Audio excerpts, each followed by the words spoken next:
शंकर की कथा में ऐसा क्या तत्व है, शिव की कथा में ऐसा क्या रस तत्व है,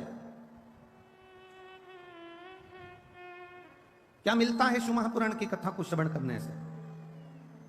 दुनिया के लोग कहें कि भगवान शंकर के पास में कुबेर का खजाना है,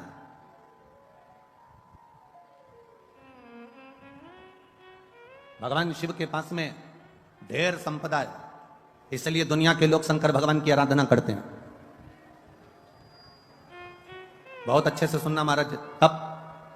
अधिक मास की शिव महापुराण की कथा चल रही है, अपनी जिंदगी में उतारिएगा। लोग कहते हैं शिव जी के पास में कुबेर का खजाना है, शंकर भगवान के पास में अपार धन है, शिव जी के पास में अपार संपदा है, इसलिए दुनिया के लोग शंकर जी का भजन करते हैं, शिव जी पर एक लोटा जल चढ़ाते हैं, शंकर जी की भक्ति करते हैं, इसलिए लोग शिव जी की पूजन करते हैं, उनसे मांगने के लिए, उनसे पाने के लिए। ये दुनिया के लोग समझ नहीं पाए। लोग कहते हैं शिव जी की पूजन इसलिए करते हैं क्योंकि उनके पास करोड़ों का धन है, अंबारियां भरी पड़ी है, लक्ष्मी भरी पड़ी है, संपदा भरी पड़ी है। उन दुनिया के लोगों को बताना कि हम शंकर जी की पूजन इसलिए नहीं करते कि उनके पास कुबेर का खजाना है। दुनिया के लोगों को बताना हम शंकर जी की पूजन इसलिए नहीं करते क्योंकि उनके पास ढेर खजाना है। हम शंकर जी की पूजन इसलिए नहीं करते कि उनके पास में धन और दौलत के भंडार भरे पड़े हैं। हम शंकर जी की पूजन इसलिए नहीं करते कि शंकर जी के पास बहुत सारी संविधा, बहुत सारा सामान, बहुत सारी पूंजी हमारे भोलेनाथ जी के पास में है। हम शंकर जी की पूजन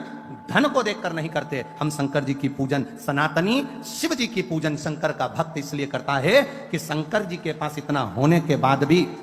वो लुटाकर